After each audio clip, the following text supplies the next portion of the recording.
बेटा last class में हम लोगों ने कैश फ्लो स्टेटमेंट स्टार्ट किया था, उसमें हमने थ्योरेटिकल बातों को समझ लिया था, जिसमें आपने देखा था कि कैश फ्लो का मतलब क्या होता है, राइट, इनफ्लो क्या होता है, आउटफ्लो क्या होता है, नो फ्लो क्या होता है। इसके अलावा हमने 3 एक्टिविटीज को देखा था, ऑपरेटिंग एक्टिविटी क्या होती है, इन्वेस्टिंग एक्टिविटी क्या होती है, फाइनेंसिंग एक्टिविटी क्या होती है। इन सब चीजों को समझा था और एक छोटा सा एक एक्सरसाइज करके देखा था। आज हम लोग आगे बढ़ेंगे और ऑपरेटिंग एक्टिविटी का जो फर्स्ट स्टेप होता है, जहां पर आपको क्या कैलकुलेट करना होता है, आपको कैलकुलेट करना होता है net profit before tax and extraordinary items. आपको ना आज इस पर्टिकुलर कैलकुलेशन पर मास्टरी कर लेनी है, बहुत अच्छे से समझ लेना। मैं ना आपको देखो, बहुत different different kinds of students होते हैं। कुछ स्टूडेंट्स ऐसे होंगे जो कि रटने पर विश्वास करते हैं, तो वो रटने वाले स्टूडेंट्स के लिए भी आज का सेशन ठीक है, और जो कंसेप्चुअली समझना चाहते हैं उनके लिए भी सेशन अच्छा होगा, राइट। अब आपके ऊपर डिपेंड करता है कि आपको उसको किस तरह से लेना है। देखो, net profit before tax and extra ordinary item का जो स्टेप है ना, ये एक छोटे से वर्किंग नोट से कवर हो जाता है। गिनी चुनी 4 आइटम्स को प्लस करना है, 1 या 2 आइटम्स को माइनस करना होता है, और आपके पास रिजल्ट आ जाता है, जिसपे हम लोग निकालते हैं net profit before tax and extra ordinary item. लेकिन मैं ना आज आपको वो रटवाने वाले उस पर नहीं जाने चाहता। मैं चाहता हूं कि एक बार आप उसको समझ लो कि एक्चुअल में ये होता क्या, राइट। आप यहां पर जो हम बात करने वाले हैं वो कौन सी एक्टिविटी की बात करने वाले हैं? हम बात करने वाले हैं ऑपरेटिंग एक्टिविटी की। ऑपरेटिंग एक्टिविटी का मतलब क्या बताया था बेटा? क्या होता है इस एक्टिविटी में? जहां पर बिजनेस रिलेटेड ट्रांजेक्शन्स की जो इनफ्लो आउटफ्लो हम उसकी बात करते हैं। जो भी हमारी ट्रांजेक्शन्स हमारे बिजनेस में होती हैं, नॉर्मल बिजनेस एक्टिविटीज हैं जो हमारी बिजनेस की, उन एक्टिविटीज का जो भी इनफ्लो या आउटफ्लो है, हम उसको यहां पर रिकॉर्ड करते हैं। यही है ना सिंपल सी बात, राइट। अब उस फॉर्मेट में जो हमने पिछली क्लास में डिस्कस किया था, सबसे पहला पॉइंट था net profit before tax and extra ordinary item, right. उसका एक वर्किंग नोट भी मैंने आपको दिखाया था, क्या होता है उसमें 4 चीजें प्लस करनी है, 2 चीजें माइनस करनी है। हम ना उनको एक एक करके समझना शुरू करते हैं कि वो सब चीजें क्या है, और उससे पहले जरा एक कॉन्सेप्ट को बिल्ड कर लेते हैं। ध्यान से समझना मेरी बातों को कि हम ये एक्टिविटी एक्चुअल में कर क्यों रहे, हमें ये निकालने की जरूरत क्यों है, तो वो वर्किंग नोट का क्या मतलब है, हमें क्या जरूरत है उस वर्किंग नोट की। आज पहले हम लोग इस बात पर डिस्कशन करेंगे, ठीक है। आपके कॉन्सेप्ट बिल्ड हो जाएंगे, आपके लिए आसान हो जाएंगे क्वेश्चन। रट करके भाई कैश फ्लो नहीं हो सकता, आप कितनी कोशिश कर लेना, ठीक है, रट करके नहीं हो पाएगा। देखो, आप थोड़ा सा पीछे चलते हैं, हम प्रॉफिट्स की बात करते हैं, जहां पर हम लोग 11th क्लास की बात करते हैं, जहां पर आपने ट्रेडिंग अकाउंट बनाया था। याद है किसी को? याद है किसी को या नहीं याद? याद है, ओके। ट्रेडिंग अकाउंट में आप क्या करते थे भाई? ट्रेडिंग अकाउंट में आप यहां पर नेट सेल्स डालते थे, राइट। नेट सेल्स, जितनी भी नेट सेल्स होती थी वो यहां डाल दिया आपने, और इधर डालते थे आप ओपनिंग स्टॉक, और डालते थे आप परचेजेस, और क्या डालते थे भाई? और क्या डालते थे आप? इन नेट परचेजेस मैंने डाल दी। इसके अलावा और क्या डालते थे? डायरेक्ट एक्सपेंसेस डालते थे। अब ये सब करने के बाद क्या होता था आपका? या तो ग्रॉस प्रॉफिट या ग्रॉस लॉस आता था। मान लेते हैं ग्रॉस प्रॉफिट आया। क्या आया? ग्रॉस प्रॉफिट आया, हम प्रॉफिट मान करके चलेंगे, राइट। तो वो मेरा ग्रॉस प्रॉफिट यहां पे आ गया और ये अकाउंट बंद हो जाता, यही होता था। उसके बाद हम लोग जाते थे अगले अकाउंट में, जो होता था profit and loss account, right. Profit and loss account में क्या होता था? सबसे पहले आप इस ग्रॉस प्रॉफिट को यहां पर ट्रांसफर करते थे, तो यहां पे आ गया मेरा ग्रॉस प्रॉफिट, जितना भी ग्रॉस प्रॉफिट आता था वो यहां पर आ गया। इसके बाद यहां पर अगर कोई अदर इनकम होती थी तो वो यहां डाल देते थे आप, और यहां पर डालते थे जितने भी आपके इनडायरेक्ट एक्सपेंसेस हुए, जैसे कि रेंट हो गया, सैलरी हो गया, ये सब चीजें, डेप्रिसिएशन हो गया, वो सब चीजें हम यहां पर डालते थे, राइट। और इससे हमारे पास एक रिजल्ट आता था, क्या? Net profit. बोलो, यही आता था नहीं आता था? ये नेट प्रॉफिट आ गया। यहां तक हम लोगों ने 11th क्लास में सीखा था।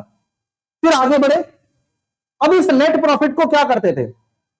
हम इस नेट प्रॉफिट को बैलेंस शीट में डालने की कोशिश करते थे, लेकिन उस बैलेंस शीट में डालने के पहले बहुत सारी और एक्टिविटीज होती है, ठीक है। क्या क्या एक्टिविटीज होती हैं? आप इस नेट प्रॉफिट को यहां पर लेकर के चले गए, यहां पर लेकर के चले गए इस नेट प्रॉफिट। इस नेट प्रॉफिट में से भाई प्रॉफिट हुआ, तो सबसे पहला जो चीज आपको चुभती है इस प्रॉफिट को किसी के साथ शेयर करने में, वो क्या है? गवर्नमेंट को टैक्स। ठीक है, तो गवर्नमेंट आ गई, आपसे बोला लाओ जी टैक्स हमारा हिस्सा हमारे दे दो, तो आपने उसको क्या दे दिया भाई, जितना भी उसका टैक्स बनता था वो दे दिया। आप मुझे बताओ ये टैक्स पे करने के बाद ये जो आपका नेट प्रॉफिट था कितना रह गया, बढ़ गया या कम हो गया? कम हो गया।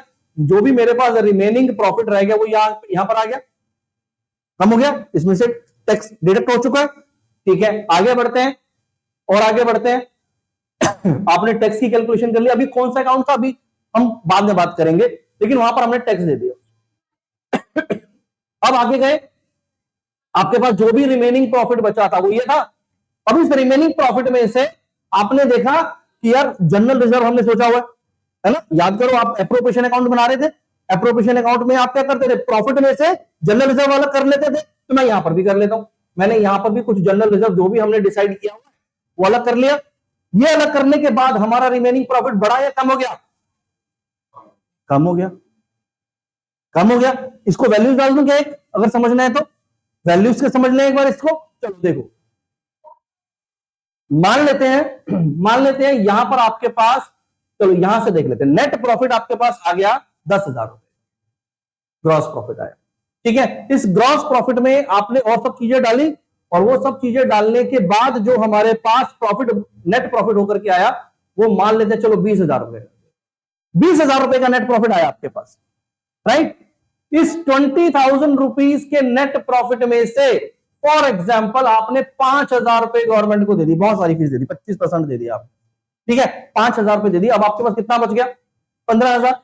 वो 15,000 आप यहां पर लेकर के आ गए, उस 15,000 रुपए में से मान लेते हैं 2,000 रुपए आपने कहां डाल दिए, जनरल रिजर्व में डाल दिए। अब आपके पास कितना बचा हुआ है? 13,000 रुपए बचा हुआ है। ये लो जी 13,000 रुपए बचा है। अब इस 13,000 रुपए में से हम आगे बढ़ने वाले थे कि चलो अब ये हम लोग बैलेंस शीट में डाल देते हैं। इतनी देर में ध्यान आ गया कि ये जो हमारा रिमेनिंग प्रॉफिट था 13,000 रुपए का, इसमें से तो अभी मुझे डिविडेंड्स भी देने हैं। डिविडेंड्स क्या होते हैं? वो जो शेयर होल्डर्स को मुझे पैसा देना है, राइट, प्रॉफिट में से हिस्सा देना नहीं देना शेयर होल्डर्स को, तो वो निकाल देते हैं। तो उनको मैंने क्या पे कर दिया? डिविडेंड। मान लेते हैं 3,000 रुपए हमने डिविडेंड के रूप में बांट दिए, राइट। अब रिमेनिंग प्रॉफिट हमारे पास कितना बच गया बेटा? 10,000। कुल मिलाकर के 10,000 बच गया। आगे बढ़ते हैं और कुछ एक्टिविटी भी देखते हैं। आपने 10,000 रुपए का जो रिमेनिंग प्रॉफिट था आपके पास, उसमें से याद आया कि भाई कुछ लॉसेस हुए थे, एक्स्ट्रा ऑर्डिनरी आइटम्स हुई थी, एक्स्ट्रा ऑर्डिनरी एक्टिविटीज हुई थी। अब एक्स्ट्रा ऑर्डिनरी का मतलब क्या होता है? ऐसी चीजें जो रोज रोज नहीं होती, बाय चांस अचानक से हो जाती, जैसे कि लॉस बाय फायर। आपका कुछ स्टॉक लॉस बाय फायर की वजह से डिस्ट्रॉय हो गया, राइट। तो वहां पर आपके पास जो भी लॉस बाय फायर हुआ, मान लेते हैं 2,000 रुपए का, तो वो आपने लेस कर दिया। ये लेस करने के बाद आपके पास जो रिमेनिंग प्रॉफिट बचा वो कितना बचा? 8,000 रुपए। ऐसे ही होता है ना, ऐसे ही काम करते हैं ना, एक एक करके चीजें निकालते जाते हैं, प्रॉफिट में से बांटते चले गए और जाकर के यहां पर प्रॉफिट आ गया। फिर आपने क्लेम डाल दिया, चलो लॉस हुआ था कोई बात नहीं, इंश्योरेंस तो करा ही रखा है, इंश्योरेंस का क्लेम डाल दिया। इंश्योरेंस के क्लेम वाले ने क्या किया? आपको यहां पर जो आपका रिमेनिंग प्रॉफिट था कितना था बेटा? 8,000 रुपए बचा था, इसमें उसने 1,000 रुपए का कंपनसेशन दे दिया। 2,000 रुपए का क्लेम मांगा था, 1,000 रुपए आपको मिल गया, मान लेते हैं। तो वो जो 1,000 रुपए मिला, इससे क्या हुआ? वो तो आपका प्रॉफिट बढ़ा देगा ना, वो तो आपकी इनकम हो गई एक तरह से। तो अब आपके पास जो रिमेनिंग प्रॉफिट है वो कितना है? 9,000। ये जो 9,000 रुपए का प्रॉफिट है ना, ये अब आप कहां ट्रांसफर कर दोगे? आप अपनी बैलेंस शीट में ट्रांसफर करोगे। यानी यहां से मैंने आपको ये क्यों बताया? ये आपको ये समझाने के लिए बताया, ये आपको ये समझाने के लिए बताया कि जो भी हमारा प्रॉफिट एक बार निकलता है वो डायरेक्ट हमारी बैलेंस शीट में नहीं जाता, उससे पहले बहुत सारी और चीजें हैं जो उसमें से डिडक्ट हो जाती है, जिसमें हमने अभी क्या क्या देखा? टैक्स एक चीज, दूसरी चीज देखी क्या? जनरल रिजर्व, तीसरी चीज क्या देखी? डिविडेंड्स पे कर दिया, चौथा एक्स्ट्रा ऑर्डिनरी लॉसेस या एक्सपेंसेस हुए। ये चार चीजें यहां से आपने लेस करी, और एक चीज आपने ऐड भी कर दी, किस बात की? जो हमें एक्स्ट्रा ऑर्डिनरी इनकम हुई थी। एक्स्ट्रा ऑर्डिनरी इनकम क्यों बोल रहा हूं मैं इसको? क्योंकि ये रेयरेस्ट है, बहुत कम है, कभी कभार हुई नहीं तो ना भी हो शायद पूरी लाइफ। आ रही है बात समझ में? तो ये हमारा एक्स्ट्रा ऑर्डिनरी क्लेम आ गया। क्लियर हो गया? अब इन सब चीजों को करने के बाद जो मेरे पास बैलेंस शीट में प्रॉफिट गया वो ये गया। होता क्या है, ध्यान से समझना। कैश फ्लो के ऊपर आते हैं अब हम लोग। कैश फ्लो में मैंने आपको क्या बताया था? मैंने आपको यह बताया था कि कैश फ्लो की ऑपरेटिंग एक्टिविटी में हमें निकालना होता है net profit before tax and extra ordinary item, right? ये जो आपके पास टैक्स बैलेंस शीट में आया था, आप उसी प्रॉफिट को लेकर के शुरू करते हो बेटा। आप जब कैश फ्लो स्टेटमेंट बनाओगे तो आपको एज ए इनपुट क्या मिलेगा क्वेश्चन में? बैलेंस शीट मिलेगी। बैलेंस शीट में एक नेट प्रॉफिट दे रखा है, सरप्लस दे रखा है। वो कौन सा प्रॉफिट है? वो कौन सा वाला प्रॉफिट दे रखा है? ये वाला प्रॉफिट दे रखा है या जो लास्ट में आपने कैलकुलेट किया था वो दे रखा है? बताओ, बैलेंस शीट में क्या चीज दिखाई दे रही है? ये वाला दिखाई दे रहा है, राइट? लेकिन जब मैं कैश फ्लो स्टेटमेंट बना रहा हूं तो उस केस में मुझे क्या चाहिए? मुझे जो मेरा ऑपरेशंस एक्टिविटी को परफॉर्म करके प्रॉफिट आया था ना, वो चाहिए। आ रही है बात समझ में? मैं नहीं चाहता कि उसमें से टैक्स डिडक्ट हुआ हो, मैं नहीं चाहता कि एक्स्ट्रा ऑर्डिनरी आइटम्स डिडक्ट हुई हो। मुझे वो सारी चीजें एज इट इज चाहिए जैसा कि मैंने बिजनेस में काम करके कमाया, इनफ्लो आया या आउटफ्लो हुआ, जो भी, मेरे को वो वाला प्रॉफिट चाहिए। आ रही है बात समझ में? और उस प्रॉफिट को क्या नाम दिया फिर हमने? Net profit before tax and extra ordinary item. अब बात समझ में आ गई? अब उसको निकालने के लिए क्या करेंगे, ध्यान से समझना। आपको जो सरप्लस दे रखा है या फिर जो आपको प्रॉफिट दे रखा है बेटा, उस प्रॉफिट में आपको अमाउंट कितना दे रखा है? 9,000 रुपए का दे रखा है। थोड़ी देर के लिए समझना, ये क्या दे रखा है? 9,000 रुपीज दे रखा है। मुझे अगर उसको यहां तक लेकर के आना है, इस 20,000 रुपए के अमाउंट तक लेके आना है, तो क्या क्या करना पड़ेगा? जो जो चीजें माइनस हुई है इसमें से वो सारी क्या करनी है? वापस ऐड करनी पड़ेगी, नहीं करनी पड़ेगी? तो मैंने एक ऐड कर दिया, क्या जी? जो मैंने टैक्स पे किया था। बताओ जी कितना टैक्स पे किया था? यहां पर देखो 5,000 रुपए टैक्स पे किया था, तो मैंने ये 5,000 रुपए का टैक्स यहां पर वापस ऐड कर दिया, क्योंकि जो प्रॉफिट मुझे बैलेंस शीट में दिखा रहा है उसमें से माइनस हो रखा है। ये बात समझ में आई? और क्या ऐड कर दिया भाई हमने? यहां देखो जनरल रिजर्व में मैंने कितने पैसे डाले हुए? 2,000 रुपए डाले हुए, तो मैंने यहां पर जनरल रिजर्व से 2,000 रुपए वापस यहां पर डाल दिए जो काट दिए थे। और क्या ऐड किया? यहां देखो डिविडेंड पे किया था कितना? 3,000 रुपए का। उस डिविडेंड को भी वापस ऐड कर देते हैं। यहां पर आ गया जी डिविडेंड कितने का? 3,000 रुपए का डिविडेंड भी ऐड हो गया। आगे आ जाओ, यहां पर लॉस बाय फायर हुआ 2,000 रुपए का, ये भी माइनस हुआ था, इसको भी वापस ऐड कर देते हैं। ये लो जी ऐड कर दिया यहां पर एक्स्ट्रा ऑर्डिनरी आइटम्स, कितनी थी? 2,000। और माइनस क्या कर दिया?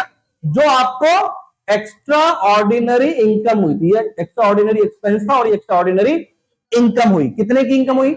1,000 रुपए की इनकम हुई। ये आपने माइनस कर दिया। जरा टोटल करें इसको, कितना आ गया? 20,000 आ गया। देखो आ गया नहीं आ गया? ये जो 20,000 रुपीज है ये क्या है? Net profit before tax and extra ordinary item. Clear हो गया कि हमें ये सब प्लस माइनस क्यों करने हैं? ये समझ में आ गई बात? लॉजिकली समझ में आ गया, कॉन्सेप्चुअली समझ में आ गया, बहुत बढ़िया। अब इसके लिए अगर आप वर्किंग नोट को देखोगे जो मैंने आपको पिछली क्लास में दिखाया था, मैं यहां पर लिख रहा हूं आपके लिए, आप उस चीज को नोट कर सकते हो आराम से। तो हम लोग क्या करने वाले हैं? यहां पर हम लोग निकालने वाले हैं net profit before tax and extra ordinary item. देखो यहां पर आपको ना सबसे पहले क्या मिलेगा? यहां पर आपको मिलेगा नेट प्रॉफिट। और ये जो नेट प्रॉफिट है ना वो डायरेक्ट नहीं देगा आपको, ये आपको बैलेंस शीट में सरप्लस के नाम पर दे रखा होगा। Surplus that is balance in balance sheet का जो सरप्लस का बैलेंसेस है वो दे रखा होगा। और वहां पर दो बैलेंसेस दे रखे होंगे, एक करंट ईयर का और एक प्रीवियस ईयर का बैलेंस दे रखा होगा। तो यहां पर आपको क्या करना है? Closing minus opening. ये क्लोजिंग माइनस ओपनिंग का मतलब क्या है? क्लोजिंग का मतलब करंट ईयर का प्रॉफिट और ओपनिंग का मतलब प्रीवियस ईयर का जो प्रॉफिट है, उस दोनों को आपस में माइनस करने के बाद जो अमाउंट आएगा वो अमाउंट यहां पर लिखना है। ऐसा क्यों करना? ऐसा क्यों करना है क्लोजिंग माइनस ओपनिंग? चलो ये भी बात कर लेते हैं कि ऐसा क्यों करते हैं। देखो बैलेंस शीट का मतलब क्या है? बैलेंस का मतलब क्या है कि आज तक का जितना बैलेंस बचा हुआ है वो सारा दिखा रहा है। समझ में आ रही है मेरी बात? बैलेंस शीट में वो बैलेंसेस दिखाता है, उसको इस बात से मतलब नहीं है कि करंट ईयर में डले इसमें या पिछले भी आ रहे हैं। बैलेंस शीट में जितना भी बैलेंस होगा वो सारा का सारा दिखाएगा आपको। अगर वो 2 साल का बैलेंस दिखा रहा है, थोड़ी देर के लिए यहां समझ लो, ये मेरा क्लोजिंग ईयर है, ये मेरा ओपनिंग ईयर है, यानी प्रीवियस ईयर, और ये करंट ईयर। ठीक है, आप मुझे बताओ जरा, आप मुझे बताओ करंट ईयर में उसने मुझे वैल्यू दे रखी है अगर 10,000 रुपए की, और प्रीवियस ईयर में वैल्यू दे रखी है मान लो 3,000 रुपए की। अब आपको क्या लग रहा है, ये 10,000 में ये 3,000 इंक्लूडेड है या नहीं है? सोच करके बताना आराम से। अगर ये करंट ईयर में 10,000 रुपए की वैल्यू बता रहा है और प्रीवियस ईयर की 3,000 रुपए की वैल्यू मुझे दिखा रहा है, तो क्या इस 10,000 रुपए में ये वाली वैल्यू इंक्लूडेड है या नहीं है? है, बिल्कुल होगी। हमारे इस साल का ओपनिंग बैलेंस कितना था? 3,000। इसमें आपने कितना और भरा कि वो 10,000 आ गया? तो यानी इस साल कितना हुआ था प्रॉफिट? अभी मेरी बात समझ में? इस वजह से हमें क्या करना है, क्लोजिंग माइनस ओपनिंग करना है। सेम में जनरल रिजर्व में भी ऐसा ही होगा। देखो जनरल रिजर्व क्या है, आपका एक पिगी बैग है ना, एक रिजर्व है। आप हर साल उसमें थोड़ा थोड़ा करके पैसा डालते। पिछले साल का कुछ बैलेंस था ऑलरेडी उसके अंदर, आपने इस साल और डाल दिया, तो टोटल अमाउंट बता रहे हैं ना वो, तो आपको इस करंट ईयर में क्या दिखा रहा है, टोटल कितना पैसा उसके अंदर है। तो आपको जनरल रिजर्व में भी क्या करना पड़ेगा, क्लोजिंग माइनस ओपनिंग, यानी दोनों सालों का क्लोजिंग माइनस ओपनिंग का डिफरेंस लेना पड़ेगा, राइट। इसके अलावा यहां पर बताओ बेटा और क्या ऐड करना था आपको, जितना भी आपका provision for tax. Provision for tax क्या होता है, प्रोविजन बना होता है हमारे टैक्स पे करने के लिए, ठीक है। तो जितना भी प्रोविजन बना हुआ है फॉर करंट ईयर, राइट, तो करंट ईयर का जितना भी प्रोविजन होगा वो आप यहां पर। और क्या लेते हैं इसके अलावा, डिविडेंड्स। डिविडेंड्स, अब ये डिविडेंड्स ना, देखो मैंने आपको पिछली क्लास में थोड़ा सा हिंट किया था डिविडेंड्स के बारे में। एक होता है इंटरिम डिविडेंड, एक होता है फाइनल डिविडेंड, ठीक है। ये दो तरह के मेजरली डिविडेंड की बात करते हैं हम लोग, एक इंटरिम डिविडेंड और एक फाइनल डिविडेंड। इंटरिम डिविडेंड का मतलब जो हमने साल के बीच में कभी दिया होगा। तो ये जो साल के बीच में चीज दी जाती है ना, ये हमारी नॉर्मली क्वेश्चन में एडजस्टमेंट्स के अंदर आती है, एडजस्टमेंट में आती है, ठीक है। और ये जो फाइनल डिविडेंड है ये नॉर्मली आपको कैसे बताएगा, ये आपको बताएगा प्रपोज्ड डिविडेंड के हिसाब से।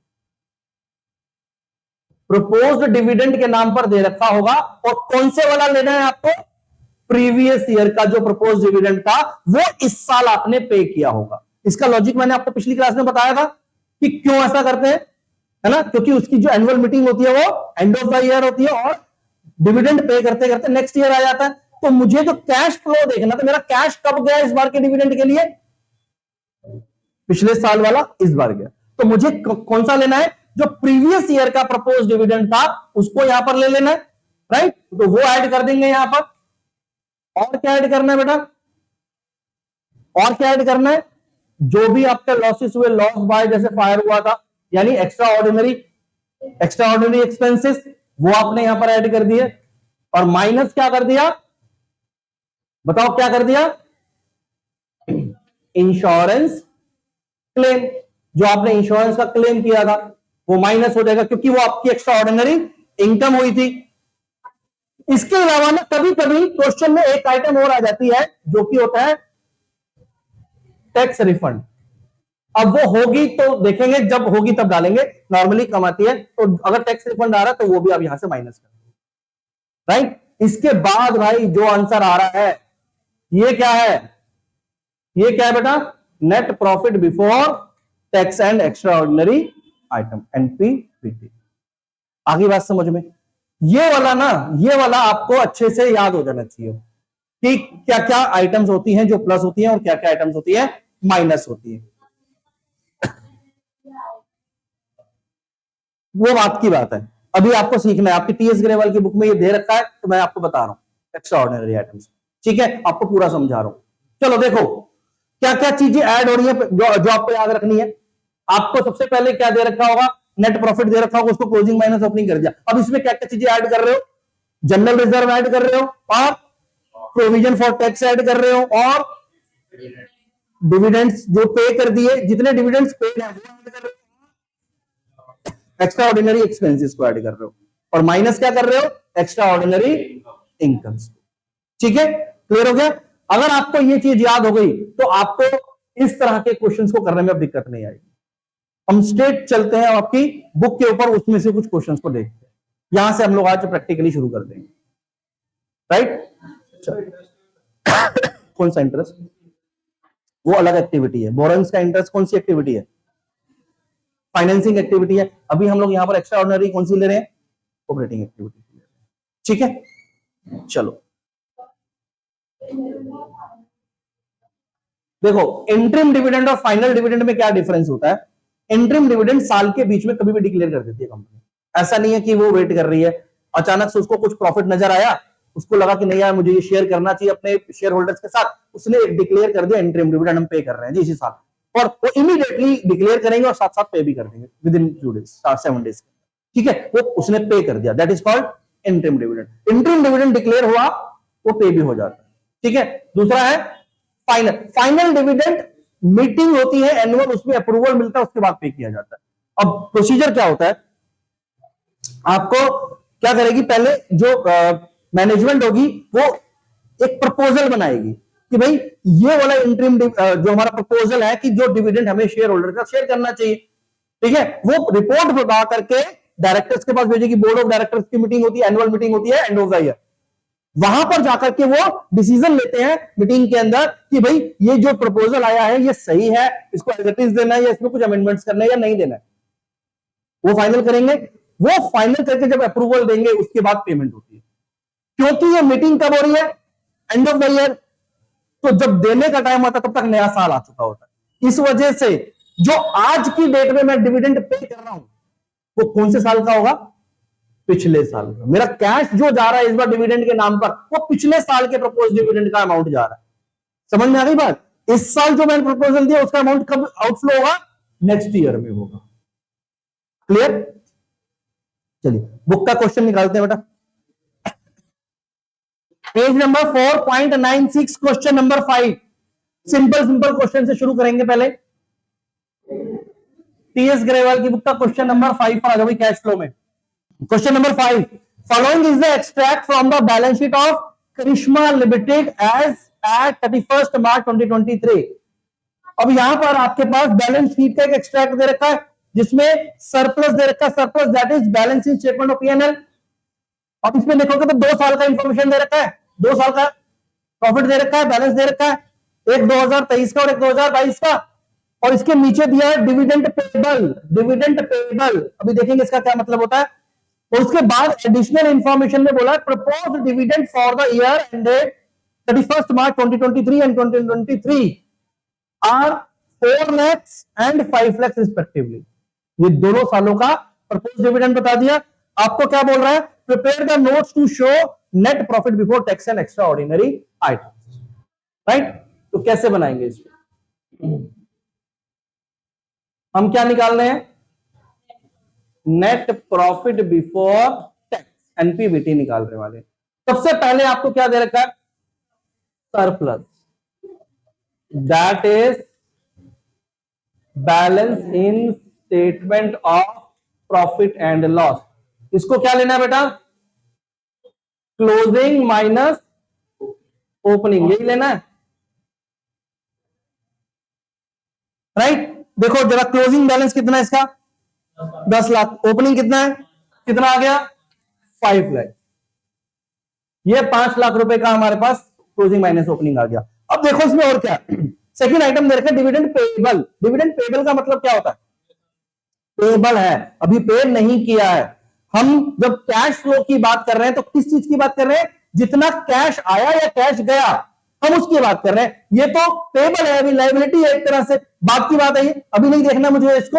राइट, नीचे दे रखा है एडिशनल इंफॉर्मेशन में प्रपोज्ड डिविडेंड दे रखे हैं दोनों सालों के, एक प्रीवियस ईयर का और एक करंट ईयर का। तो मुझे यहां पर ऐड करना है क्या, प्रपोज्ड डिविडेंड ऑफ 2022। क्यों 2022? क्योंकि उस डिविडेंड को इस साल में पे किया होगा।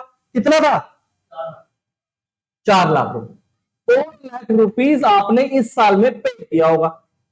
खत्म हो गया भाई। कितना आ गया? 9 लाख। और तो कुछ दिया ही नहीं हुआ ना, आपको जनरल रिजर्व की इंफॉर्मेशन है, ना आपको किसी टैक्स की इंफॉर्मेशन है, और कोई इंफॉर्मेशन नहीं है, एक्स्ट्रा इनकम की कोई इंफॉर्मेशन नहीं है। तो बस जितनी इंफॉर्मेशन थी उसके हिसाब से आपका नेट प्रॉफिट बिफोर टैक्स कितना बना? 9 लाख। पूरी राम कहानी बताई थी अभी कि तब तुम बातें कर रहे थे। समझ में आई क्यों बातें कर रहे थे, क्यों मना करा जाता है? इतनी देर से मैं जो कहानी सुना रहा था आपको कि ये सारी चीजें आपको देनी पड़ी, अब इसको वापस ऐड करना है, तो वो इसीलिए ऐड किया मैडम। आ गई बात समझ में? अंजलि सेठी आ गई समझ में? अब ये वाली वीडियो आपके यहाँ घर पे जाएगी।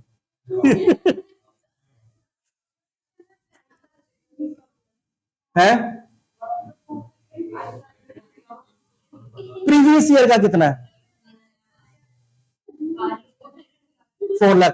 प्रीवियस ईयर का क्यों? क्योंकि इस साल कितना आउटफ्लो हुआ, प्रीवियस ईयर वाला डिविडेंड पे किया इस साल। और इस साल वाला जो डिविडेंड प्रपोज है 5 लाख वाला, वो कब पे होगा?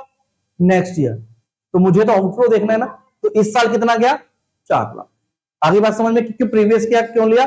तो हमेशा याद रखना, प्रपोज डिविडेंड अगर आपको दे रखा होगा तो आपको कौन से वाला लेना है? प्रीवियस ईयर वाला लेना। क्लियर हो गया? ये वाला क्वेश्चन क्लियर है? समझ में आ गया? चलो नेक्स्ट क्वेश्चन पर आते हैं। Question number 6। Following is the extract from the sorry, आज जब सोचा था कि रिकॉर्डिंग करेंगे, एक बार टेस्टिंग हो जाएगी, एक फर्स्ट रिकॉर्डिंग, और आज ही तबीयत खराब होनी थी और अच्छी खासी खांसी थी सुबह, अब तो फिर भी थोड़ी देर ठीक हो गई। काम कर ले, ट्यूसडे की छुट्टी, अभी संडे कल भी क्लास है। कल भी क्लास है भाई। कल एक काम करते हैं,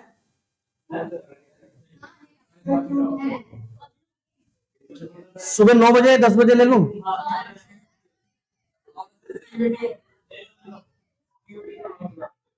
12 बजे की क्लास है, चलो आपकी फाइनल हो गया। ठीक है, इससे लेट नहीं कर पाऊंगा बेटा, इससे लेट नहीं कर पाऊंगा। ठीक है, कल 12 बजे की क्लास यहां पर रख लेते हैं, और उसमें हम लोग क्या करेंगे? वॉल्यूम 1 वॉल्यूम 2 के सारे डाउट्स। कोई बात नहीं, सारी क्लासेस लेनी है।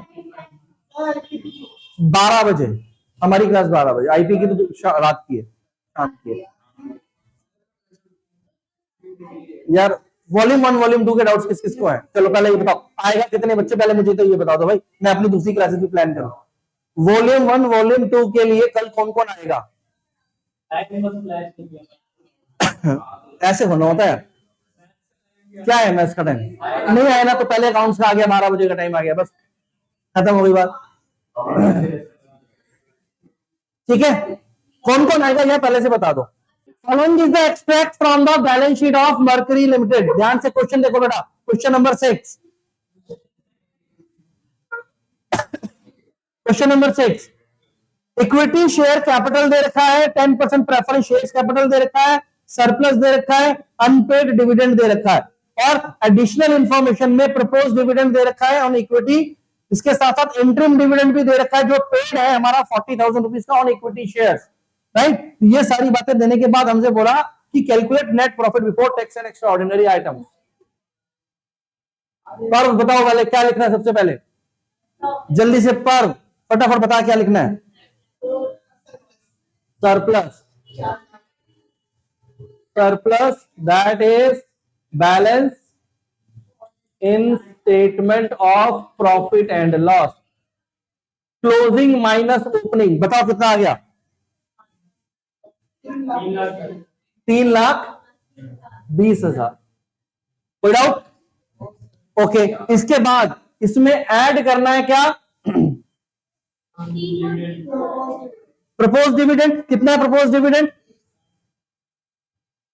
160 है या प्रपोज्ड डिविडेंड आपने पे किया 1,60,000, कौन से साल का लिया? प्रीवियस ईयर का, राइट, प्रीवियस ईयर का लेते हैं। उसके बाद इंटरिम डिविडेंड भी पे किया, वो भी ऐड कर दूं यहां पर ऐड। इंटरिम डिविडेंड पेड कितना? 40,000। लो जी 40,000 रुपीज ऐड कर दिया हमने। अब देखो याद रखना, ध्यान से सुनो, आपको ना यहां पर इक्विटी शेयर कैपिटल अलग दे रखा है, 10% प्रेफरेंस शेयर कैपिटल अलग दे रखा है, दे रखा है या नहीं दे रखा है? जब भी इक्विटी शेयर वालों को डिविडेंड देंगे तो भाई प्रेफरेंस शेयर वालों को तो पहले प्रेफरेंस दी जाती है ना। प्रेफरेंस शेयर वालों का नाम प्रेफरेंस शेयर क्यों है? क्योंकि उनको प्रेफरेंसेस मिल रही है। तो अगर आपने इक्विटी शेयर वालों को कोई भी डिविडेंड दिया है तो जरूर आपने प्रेफरेंस शेयर वालों को भी दिया होगा। वो क्वेश्चन बोले या ना बोले, आप इतने समझदार हो कि आपको पता है कि प्रेफरेंस वालों को पहले प्रेफरेंस दी गई होगी। आगे बात समझ में? तो अब मुझे बताओ, प्रेफरेंस शेयर वालों के दोनों अमाउंट बाई चांस इकट्ठे एक जैसे दे रखे हैं, 6-6 लाख रुपए। आइडियली हम किस पर कैलकुलेट करेंगे और कितना परसेंटेज? 10% प्रेफरेंस शेयर नाम दे रखा था, 10% डिविडेंड देना, ये तो हमें क्लियर हो गया। कौन से वाले अमाउंट पर कैलकुलेट करूं? ओपनिंग पे करूं या क्लोजिंग पे करूं? 22 पे कर दूं? हाँ जी, नॉर्मली कब करते हैं? 22, यानी पिछले साल वाले पे करते हैं। अभी के लिए तो कोई दिक्कत नहीं है। 6 लाख रुपए का 10% कितना होता है? 60,000। ये 60,000 रुपीज क्या दिया आपने? Dividend on preference shares.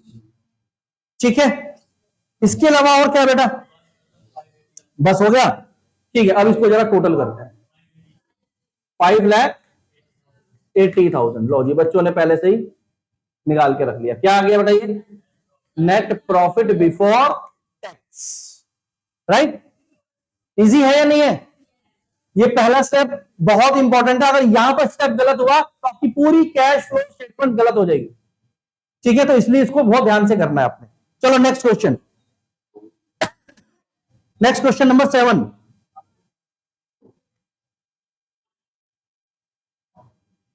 ये तो बहुत ही आसान सा क्वेश्चन है भाई। देखो, from the following extract of balance sheet of universal limited calculate net profit before tax and extra ordinary item. इसमें दे रखा है इक्विटी शेयर का ओपनिंग क्लोजिंग, प्रेफरेंस शेयर का ओपनिंग क्लोजिंग और सरप्लस का ओपनिंग क्लोजिंग। ये 3 आइटम्स दे रखी है बैलेंस शीट में। एडिशनल इंफॉर्मेशन में सिर्फ एक ही चीज है, क्या? इंटरिम डिविडेंड पे किया। किस पर? इक्विटी शेयर्स पर बोल दिया कि इंटरिम डिविडेंड हमने पे किया। रूल क्या कहता है? अगर हम इक्विटी शेयर वालों को कोई डिविडेंड दे रहे हैं तो उससे पहले प्रेफरेंस वालों को भी दिया होगा। समझ में आ गया? निकालोगे जल्दी से इस क्वेश्चन का आंसर? जल्दी से निकाल लो फटाफट, लिख करके दिखा दो मुझे। सॉरी, जल्दी से लिख करके दिखाओ बेटा, आंसर क्या निकाला आपने?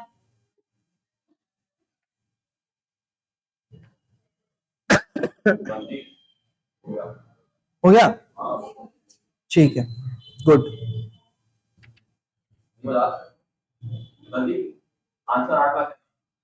वो तो लिखा हुआ बुक में भी।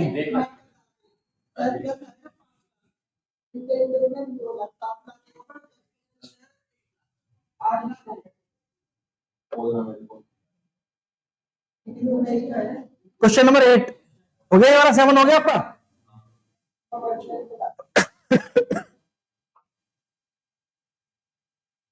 भाई तुम लोग बहुत स्लो हो वैसे। दिखा पाए? मुंह से लिख के आएगा वहां पर लिख दी, मैंने मुंह से कैलकुलेट कर लिया था। नंबर दे दो, फोन नंबर दे दो फिर अपना।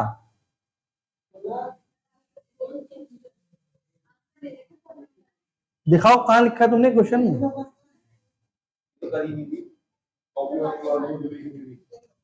चेतना, तुमने क्यों नहीं किया अभी तक? कॉपी भी नहीं लाई तुम आज? ये वीडियो तुम्हारे घर में जाएगी।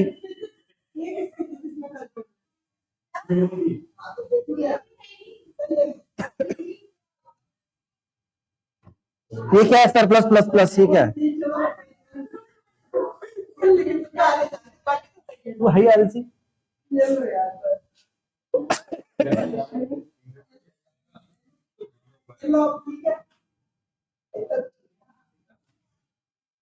शिकायत जाएगी बेटा।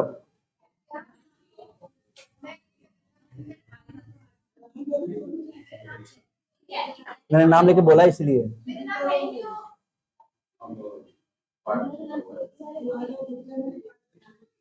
सही है, ये पकड़ाओ। पूरा नाम क्या है तुम्हारा?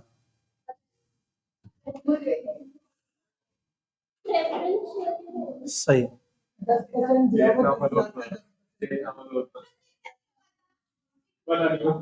चेतना मल्होत्रा। सही है भाई, सही है, तुम्हारा भी सही है, तुम्हारा भी सही है। किसका? ये किसका? Parth. Preference shares, dividend on preference shares लिखना है, लेबलिंग सही करना है आपने। जैसे डिविडेंड ऑन इक्विटी लिखोगे, डिविडेंड ऑन प्रेफरेंस शेयर्स, ठीक है। बाकी वैसे ठीक किया आपने। चलो